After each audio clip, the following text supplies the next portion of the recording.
नमस्कार, न्यूज़ नगरी चैनल में आपका स्वागत है और मैं हूं सुभाष जांगड़ा। इस वक्त हमारे साथ मौजूद हैं एडवोकेट लाल बहादुर खोवाल जी, जो कि हरियाणा कांग्रेस लीगल डिपार्टमेंट के प्रदेश चेयरमैन हैं। और हम इनसे जानेंगे कि कल महम चौबीसी के चबूतरे पर जो ओबीसी को लेकर जो महापंचायत होने जा रही है, उसकी किस प्रकार की तैयारियाँ हैं और किस प्रकार जो कार्यक्रम है वो रहेगा।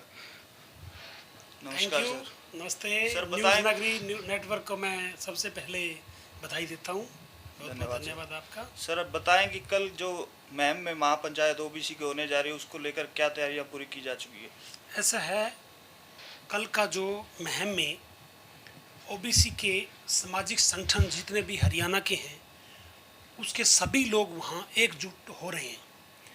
और पहली बार ऐसा देखने को मिलेगा कि वहाँ सभी सामाजिक लोग, चाहे वो किसी भी पार्टी में अपनी आस्था रखते हों, लेकिन बावजूद उसके भी वहाँ के आयोजकों ने ये प्रयास किया है कि जो सामाजिक न्याय की लड़ाई लड़ना चाहते हैं, सामाजिक न्याय पिछड़ा वर्ग को दिलाना चाहते हैं, वंचित समाज को दिलाना चाहते हैं, सभी पार्टियों को लेकर वहाँ आए। इवन ये भी एक अच्छी बात है कि वहाँ कोई राजनीतिक बात नहीं की जाएगी। वहाँ केवल और केवल जो संविधान प्रदत्त अधिकार बाबा साहब भीमराव अंबेडकर ने दिए थे, जिनके लिए वर्षों से पिछड़ा वर्ग के लोग मांग करते रहे हैं और जो अभी तक भी पिछड़ा वर्ग को नहीं मिले हैं। और मैं ये भी बता दूं कि कोई भी देश, किसी भी देश की तरक्की, कोई भी देश अगर विकासशील देश की श्रेणी में शामिल होना चाहता है तो उस देश को सभी वर्गों को एक समान रूप से आगे लेकर के चलना होता है। हिंदुस्तान अभी विकासशील की श्रेणी में नहीं है, पर कोशिश जारी है। अगर ये सभी लोगों को साथ में लेकर के सभी जो वंचित लोग हैं, वंचित समाज हैं, उन लोगों को साथ में लेकर के नहीं चलेगा तो हम विकासशील की देश की श्रेणी में शामिल नहीं हो पाएंगे। उसी बात को मद्देनज़र रखते हुए कल सभी लोग वहाँ उपस्थित होंगे। सभी लोगों से मैं आग्रह भी करता हूँ कि सभी लोग वहाँ इस प्रोग्राम में शामिल हों। वो अपनी पर्सनल राजनीति को छोड़ करके समाज हित के लिए, वंचित वर्गों की मांग को उठाने के लिए उनको वहाँ अवश्य पहुँचना चाहिए। सर जानना चाहेंगे आपसे कि इसके लिए आपने किन किन को भाई यहाँ पर बुलाया है, कौन बड़े चेहरे यहाँ पर इस महापंचायत में देखने को मिलेंगे, क्या किसी और भी बुलाया गया है।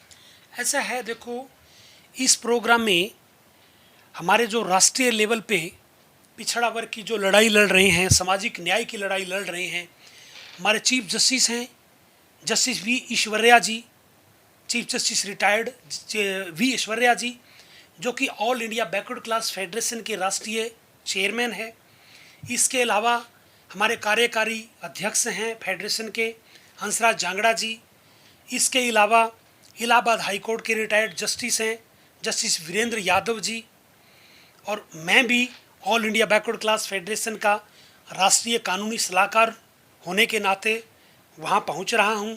इसके अलावा मैंने भी बहुत सारे लोगों से आह्वान किया है, सब लोगों से संपर्क किया है कि जो लोग बहुत सालों से अपनी बात को रख रहे हैं, किसी ना किसी माध्यम से वो बात को रख रहे हैं, चाहे वो सड़क की लड़ाई लड़ रहे हैं, चाहे वो मीडिया के रूप में अपनी बातों को रख रहे हैं, चाहे वो किसी भी रूप में अपनी बात को कह रहे हैं, वो सभी लोग वहाँ उपस्थित होंगे। उसके अलावा सोशल मीडिया से, समाचार पत्रों से सब लोगों को हमने आह्वान किया है कि जो भी बैकवर्ड की सोच रखता है वो आदमी वहाँ पे आए, पहुँचे। विशेष रूप से हमारे chief justice retired justice V Eshwaraiah और उनकी टीम, उनको हम सुनेंगे, वो अपनी बात रखेंगे। इसके अलावा जो सामाजिक सोच रखने वाले लोग हैं वो अपनी बात रखेंगे, राजनीति से दूर हट करके अपनी बात रखेंगे वो लोग।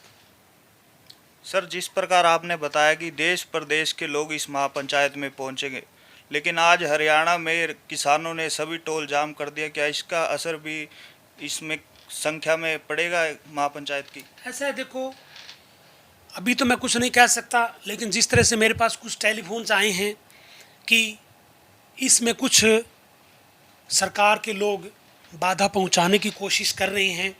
वो चाहते हैं कि पिछड़ा वर्ग इकट्ठा ना हो, इकट्ठा होकर के अपनी मांग को ना रखें, क्योंकि नेचुरल है, जब कोई भी वर्ग अपनी मांग के लिए, अपनी उचित मांग के लिए जब कहीं इकट्ठा होता है तो सरकारों के ऊपर इस बात का दबाव रहता है कि हमें इनकी मांग पूरी करनी चाहिए। क्योंकि मैं आपको बता ही देता हूँ कि पिछले काफ़ी वर्षों से पिछड़ा वर्ग एक मांग करता रहा है कि क्लास 1 क्लास 2 में भी 27% रिजर्वेशन लागू नहीं है, जबकि क्लर्क और चपड़ासी की भर्ती में 27% आरक्षण दिया हुआ है, पर अधिकारी बैकवर्ड क्लास के नहीं बन सकते। ये भी एक बहुत बड़ी जाति चल रही है। ये भी 27% रिजर्वेशन की मांग हरियाणा में विशेष रूप से रखी जाएगी। इसके अलावा हमारी डिमांड है 1931 में जब देश आज़ाद नहीं हुआ था, उस समय इस देश में ओबीसी की जनगणना की गई थी, सेंसस करवाया गया था। उसी आधार पर इसकी गणना मानी जाती है। और इसके बाद 2011 में भी जनगणना हुई थी। उस समय कांग्रेस के राज में ये जनगणना हुई और वो आंकड़े डिस्क्लोज होने थे, लेकिन कुछ टेक्निकल प्रॉब्लम की वजह से भारतीय जनता पार्टी ने ये कहकर कि ये सही तरीके से जनगणना नहीं करवाई गई है, ये पुरानी हो गई है। उस जनगणना में भी ओबीसी के आंकड़े को डिस्क्लोज नहीं किया गया था। और बीच में भी हमारे भारत के मंत्री राजनाथ सिंह ने भी घोषणा की थी कि हम ओबीसी की जनगणना करवाएंगे, हम ओबीसी का कॉलम इसमें बनाएंगे। पर अभी पिछले दिनों पार्लियामेंट में भारतीय जनता पार्टी की सरकार ने घोषणा की कि इस बार भी हम जो जनगणना करवाने जा रहे हैं उसमें हम बैकवर्ड की, ओबीसी की जनगणना नहीं करवा रहे हैं। इस बात का पूरा बैकवर्ड क्लास विरोध करता है। इस बात से पूरे बैकवर्ड क्लास में बहुत रोष है। हमारा जो कल का प्रोग्राम है उसमें विशेष रूप से जो हम मांग करेंगे, सेंसस में जो अभी जो होने जा रहा है 2021 में, उसमें ओबीसी की जनगणना भी करवाई जाए, उसका कॉलम इसके अंदर डाला जाए। ये हमारा विशेष रूप से ये मांग हमारी रहेगी। उसके अलावा भी हमारी बहुत सारी मांगें हैं जिनको हम रखेंगे। हम राजनीति को दूर रख करके हम जो समाज की जो मूलभूत जो डिमांड है, जो बहुत सालों से हमारी डिमांड है, उसको उस महापंचायत के माध्यम से सभी के सरकारों के सामने, सरकार के सामने हम ये बात को रखेंगे। तो ये थे हमारे साथ एडवोकेट लाल बहादुर खोवाल जी, जिनका साफ कहना है कि कल की ओबीसी की महापंचायत में मैम के ओबीसी चबूतरे पर भारी संख्या में बैकवर्ड समाज के लोग पहुंचे और इस महापंचायत का हिस्सा बने। आप वीडियो को देखते रहिए और चैनल को लाइक, शेयर और सब्सक्राइब करें और देखते रहिए न्यूज़ नगरी।